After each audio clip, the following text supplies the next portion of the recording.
Hey guys, and welcome back to our channel How To Guide. In this tutorial we are gonna look at how to check the FAQs for Crackle. Now let us begin. Do note that I have already logged into my account. In case you have not, do it right now. The process is quite easy. Well, there are two ways to view the FAQs. Step 1, you can simply scroll all the way down to the very bottom and you guys can see the Get Help section, and right here at the bottom you can see the FAQs button right here.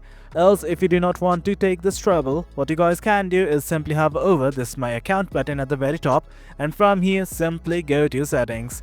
It is just a web help center. And this is it guys. Once you guys go to Settings, you will be redirected to this page. Simply scroll down and right here once again you will find the FAQs. Well, the process is quite same. It all depends on how much you want to scroll. Simply click on this FAQs button and a new page will open up.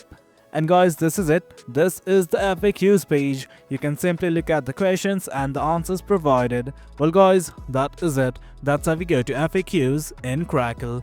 Hope you guys found this video informative, and for more content like this, do remember to hit like, share and subscribe. Your support fuels us.